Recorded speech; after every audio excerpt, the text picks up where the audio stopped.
What's going on, YouTube? And welcome back to Goal Line Hockey. And it's Kevin Forte. Today we are going to discuss the Toronto Maple Leafs. And, well, if you're a Leafs fan or if you've been following the Leafs as a just normal passing hockey fan for a while, this ended about the exact same way as you expected.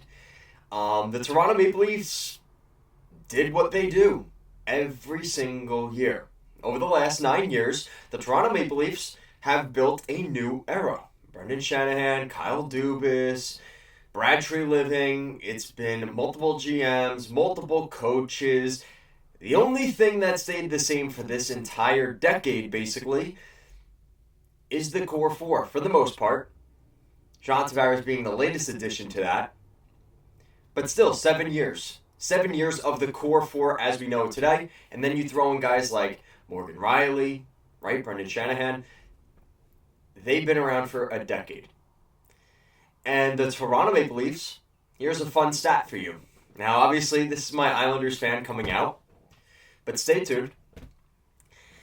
In the 7 years John Tavares has been with the Toronto Maple Leafs, the Islanders have won more playoff series in Toronto than the Toronto Maple Leafs. So just remember that. Yes, the playoff bubble was during that, so keep that in mind. But yes, that is a statement that I don't think Leaf fans thought when they signed JT back in 2018. And I don't think Tavares expected it, and to be honest, I don't think Islander fans expected it either. How many goals do you think we were going to see from the core four, not only during this series, not only during the playoffs, their entire time during the playoffs? What did we expect? Now, John Tavares did have a pair of goals in Game 3. But other than that, what really gave you the thought that this group was going to get it going? I mean, Nylander had a decent round one. And I would say of the ones everyone's upset about, I would say Nylander is the least that people are, like, he's the one people are least concerned about right now. But Matthews, you know, I've seen a lot of people talk about over the last couple of hours about Matthews and Marner in particular, because those are the kind of the core of this team. When you think about the Toronto Maple Leafs, as much as complementary pieces like Nylander and Tavares are, the stars up front, the number 1 and 2 punch is Marner and Matthews. And the questions we're kind of having about Marner right now, yes, he's an unrestricted free agent this year. Yes, when the last time they had negotiations with Darren Ferris and the absolute storm that they had with the Maple Leafs, pretty much, and again, that's on the Leafs for signing that deal, but really pressing them to sign that contract.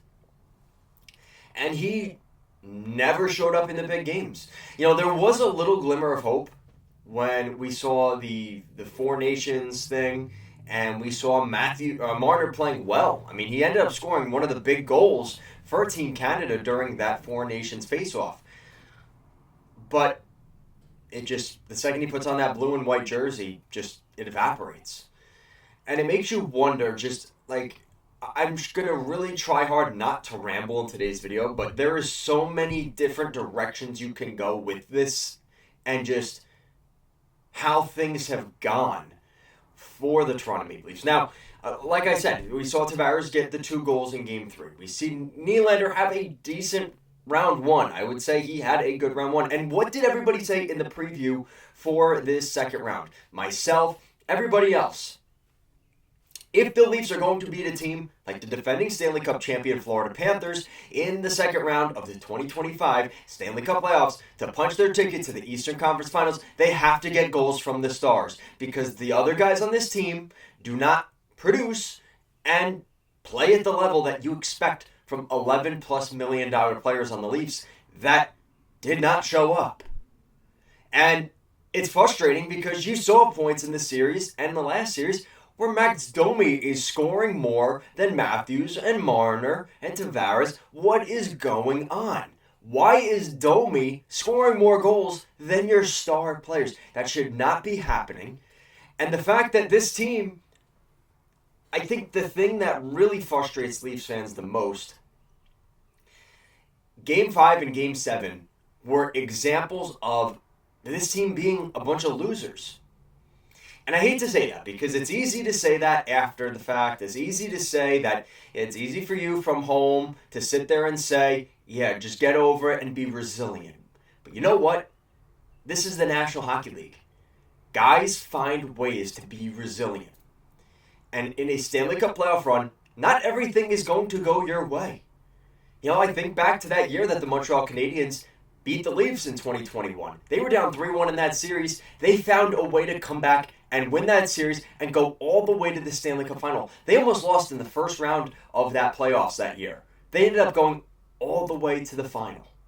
So, what is missing for the Leafs when they go, like, I didn't even watch the first period of this game, and I didn't really watch most of the second, and then I saw, all right, it's 3-0. All right, first of all, the Panthers aren't giving up 4 goals in this game, A. And B, this is the Leafs. There's no way they're going to score 4 goals. Now, I did still watch the third period. But when you see that they're getting outshot or out opportunity, like shot attempts, shot attempt 21 for the Panthers, 0 for the Leafs, what kind of showing is that for Game 7? What is going on in Toronto? We're going to find out in the next couple of weeks what exactly is going to change for this team. Now, we'll get to that now because I think you really have to uproot as much as you can. And it's not the easiest here because let's say they let Tavares and Marner walk. Well, who is the best player on the market available then? Right? You're probably looking at a guy like Nikolai Ehlers, who could be a really good addition. You know, he could be coming over from a team like the Winnipeg Jets, but is Nikolai Ehlers the star power of Marner or Tavares? And maybe that's not what it's about because we've seen less talented teams win Stanley Cups. You know, and not to discredit the St. Louis Blues when they won in 2019, they weren't the superstar-studded team like the Leafs had, but they won a cup, right? Same coach, Craig Berube. So maybe it isn't just about just putting a bunch of the most talented players on the ice together because during the regular season, that can work. But come playoff time, it's a different game. Doesn't matter if they won the division. Doesn't matter how many points you had, 110-point season. That's great. But once the playoffs start, it's a completely different animal. And the Leafs just don't have that resilience. They don't have that, I don't know what to say, like that desire. I know they want to win, but it just seems like they don't have that it factor, that ability to just grind it out for 16 weeks. Do we really think they could find a way to do that?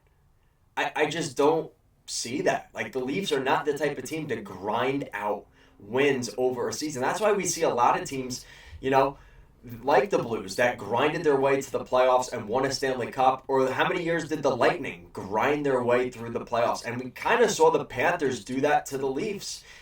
You know, they just grind you down and they grind it out and just go little by little, work their way back in. You know, I think of this series, right? Like, it's 2-0 Leafs early on, and nobody's saying anything. But the second Game 5 happens, things have completely turned.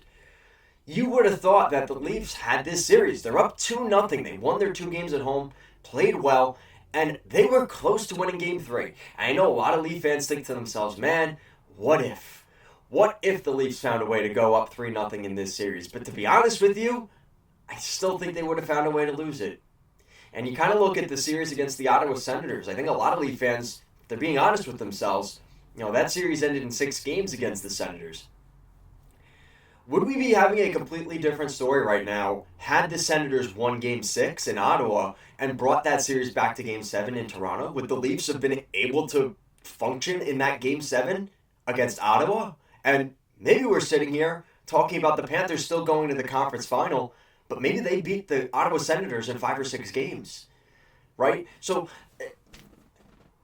I think the big point we have to get across for the Leafs going into the summer, I think goaltending they'd probably like to get another goaltender. I don't know how you do that because it depends on the health of Stolarz. If Stolarz is healthy and this is just a concussion, which it kind of seems like it is, then you leave it alone. I don't think Joseph Woll was the problem. It wasn't, that was another thing with so many of these Leafs teams, right? It was Peter Mrazek's fault. He choked.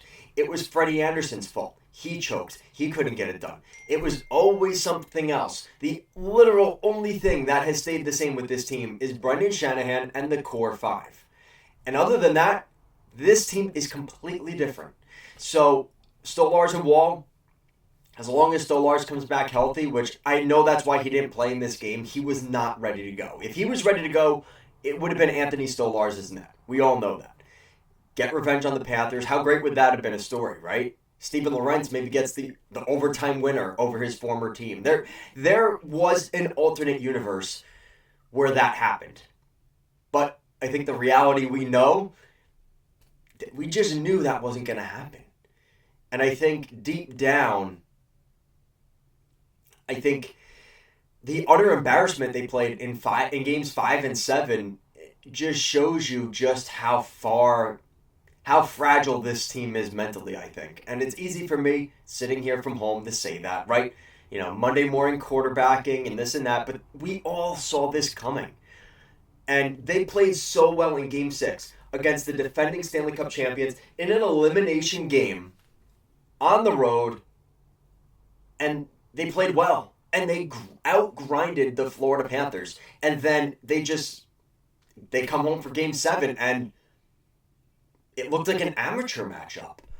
Like, there's nothing else to explain it other than this core just needs to get shaken up. And that means Marner's probably going to leave in free agency, whether he goes to Chicago or Utah or Anaheim. I don't know what they're going to do, but somebody's going to give him a chance.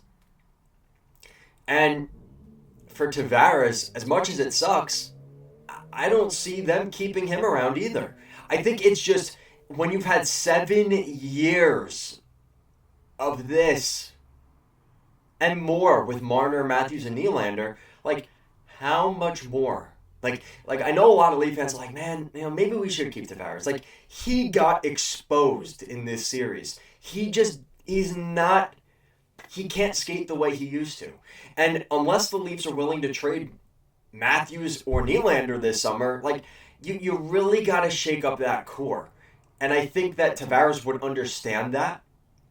And as much as it sucks, I think the reality is for the Leafs, they need significant changes. There has to be some accountability for what's happened here. And looking back now, again, shoulda, woulda, coulda, 2021, this team should have had this happen in 2021. And you could argue, yeah, it's been 9 years, but you know what? Even worse than that, we knew in 2021, after that Canadian series, that this team wasn't going to get it done. And they still continue to do what they've done, and they haven't gotten anywhere. So, again, maybe you had Nikolai Ehlers during the summer. The defense, I think, has looked as good as it's ever been. Like, what changes do you make to this blue line other than maybe trying to move a guy like Morgan Rielly? And even that, like, what are you getting in return? Is it even worth? Like there is so many different things that could really, like, you could look at and say, what is the easy answer? And to be honest with you, there isn't one. There is no easy answer here. And for the Leafs, I think it hurts more, too, with the Marner thing because of the contract situation, the fact he's from Toronto, the fact he hasn't scored a big goal in a Leafs jersey ever in his entire career here. And then you think about the Rantanen thing. Like, it's just twisting the knife. And I think it's come to a point where fans are like, we're done. And to be honest with you, I think Marner knows that, and he's kind of like, yeah, I'm kind of done here, too. I think it's going to be a mutual divorce where both sides are like, we need to go in a different direction. But I'd love to know what you guys think. Down below, what do you guys think of the Toronto Maple Leafs? It's happened again, and again, and again, and again. How many more times is the clock going to keep... what is that saying? A clock is wrong... a wrong clock is right twice a day. That might be what we're looking at here. And I think it's finally struck 12, midnight, on this team. And the legacy of this team, utter failure. And I think there is an opportunity still for Nylander and Matthews to turn it around. They're going to be around in Toronto, I think. I think it would be a lot for them to get traded. It's not impossible, but I think it would take a lot.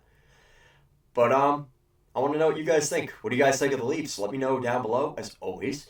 Thank you so much for watching, and I'll see you guys again next time.